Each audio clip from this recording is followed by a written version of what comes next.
शशांक बागड़े जी का एक प्रश्न है कि शताब्दी चौक से लेकर मनीष नगर रोड पर बहुत भारी ट्रैफिक हो जाता है शाम के वक्त। तो वो आदरणीय महापौर जी आपसे निवेदन कर रहे हैं कि शताब्दी चौक से लेकर मनीष नगर रोड पे जल्द अतिक्रमण करने का निर्देश महानगर पालिका को दिया जाए। बस थोड़ा सा सुधार करूंगा मैं, अतिक्रमण करने का नहीं, अतिक्रमण हटाने का निर्देश दिया जाए। इस दृष्टि से उसको पढ़ा जाए। मैं आपको विश्वास दिला रहा हूँ, मेरी आयुक्त महोदय से रविवार को यह इस विषय को लेकर के बात हुई।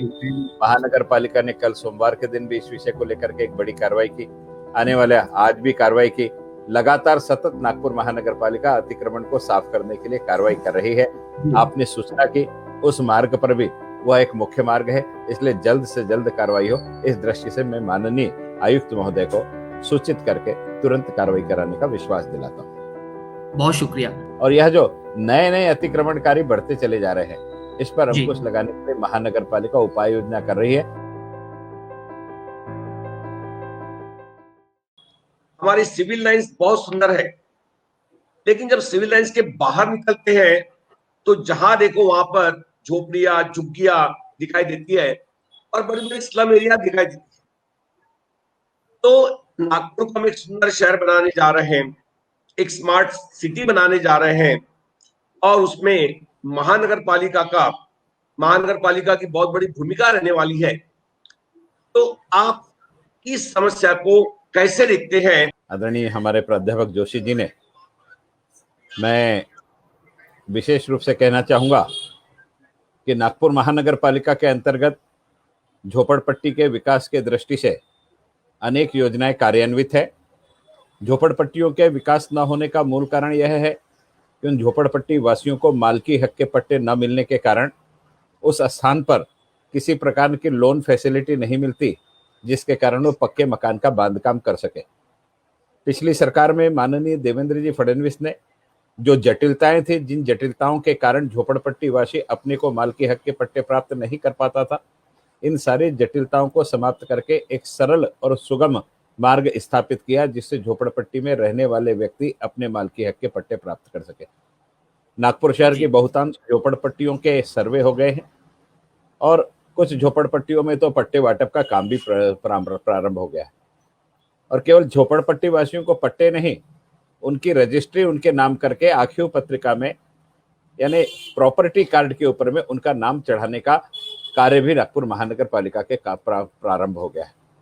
इन सारी चीजों को करते समय उन झोपड़पट्टियों में केवल घर न बने, घर के साथ साथ सामाजिक सुविधाएं हो, सामुदायिक भवन बने, लाइब्रेरी बने, वहां पर एक समाज भवन हो जहां उनके पारिवारिक कार्यक्रम हो सके, इस प्रकार का नियोजन करने का भी प्रावधान उसमें किया गया है।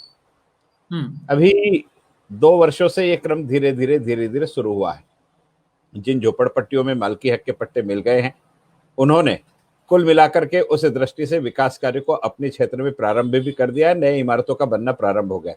जिन क्षेत्रों में नहीं मिला है, वहां हम तीव्रता के साथ में कार्रवाई करके उसे गति प्रदान करेंगे, जिससे पिछले 1 वर्ष में एक बैकलॉग पैदा हो गया कोरोना के कारण, और ये जो बैकलॉग है, इस बैकलॉग को हम पूर्ण करते हुए आने वाले समय में दोहरी गति से काम करके मालकी हक के पट्टे दिलाएंगे, जिससे व्यक्ति का जब स्वयं के मालकी का घर हो जाएगा तो नैसर्गिक रूप से उसे शासकीय सुविधाएं भी मिलेगी, बैंकों से लोन भी मिलेगा, और इन सारी चीजों के कारण झोपड़पट्टी निर्मूलन में बहुत बड़ी भूमिका हम लोग निभा पाएंगे। शशांक बागड़े जी का एक प्रश्न है कि शताब्दी चौक से लेकर मनीष नगर रोड पर बहुत भारी ट्रैफिक हो जाता है शाम के वक्त। तो वो आदरणीय महापौर जी आपसे निवेदन कर रहे हैं कि शताब्दी चौक से लेकर मनीष नगर रोड पे जल्द अतिक्रमण करने का निर्देश महानगर पालिका को दिया जाए। बस थोड़ा सा सुधार करूंगा मैं, अतिक्रमण करने का नहीं, अतिक्रमण हटाने का निर्देश दिया जाए। इस दृष्टि से उसको पढ़ा जाए। मैं आपको विश्वास दिला रहा हूँ, मेरी आयुक्त महोदय से रविवार को यह इस विषय को लेकर के बात हुई। महानगर पालिका ने कल सोमवार के दिन भी इस विषय को लेकर के एक बड़ी कार्रवाई की, आने वाले आज भी कार्रवाई की। लगातार सतत नागपुर महानगर पालिका अतिक्रमण को साफ करने के लिए कार्रवाई कर रही है। आपने सूचना की, उस मार्ग पर भी वह एक मुख्य मार्ग है, इसलिए जल्द से जल्द कार्रवाई हो, इस दृष्टि से मैं माननीय आयुक्त महोदय को सूचित करके तुरंत कार्रवाई कराने का विश्वास दिलाता हूँ। बहुत शुक्रिया। रागिनी देशराज जी हैं, शायद ये जे.एन. टाटा पारसी की पेरेंट हैं। इन्होंने हम्बली रिक्वेस्ट किया है आपके साथ कि जो वहां शनिवार को मार्केट लगता है JN Tata Parsi girls school के पास, क्या उसे किसी और जगह पर शिफ्ट किया जा सकता है क्या? एक्चुअल सनिचरा बाजार की जगह ये JN टाटा पारसी स्कूल नहीं है। सनिचरा बाजार जो है यह कुल मिलाकर के संतरा मार्केट से कॉटन मार्केट के रोड पर लगता था, लेकिन कालांतर में जब उस रोड का निर्माण कार्य प्रारंभ हुआ तो वह बाजार हिंदी भाषा स्कूल से लेकर के एम्प्रेस मिल का जो गेट था वहां तक लगना प्रारंभ हो गया।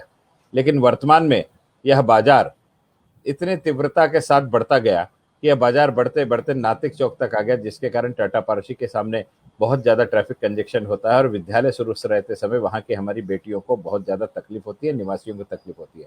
पिछले एक माह से लगातार शनिवार के दिन वहां कार्रवाई हो रही है और कार्रवाई होने के कारण वहां पर यह बाजार नहीं लग रहा है।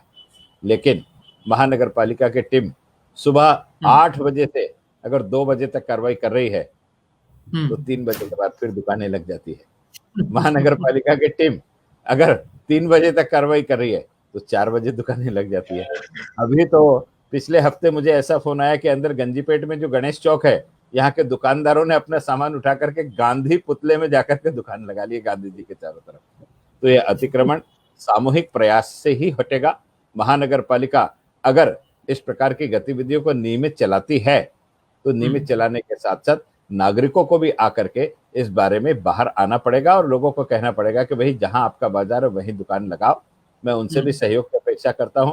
और यह जो नए नए अतिक्रमणकारी बढ़ते चले जा रहे हैं, इस पर अंकुश लगाने के लिए महानगर पालिका उपाय योजना कर रही है और ये शनिचरा बाजार टाटा पारसी के सामने न लगे, इस दृष्टि से महानगर पालिका कृत संकल्प है और इस दिशा में महानगर पालिका पूरी ताकत से काम कर रही है।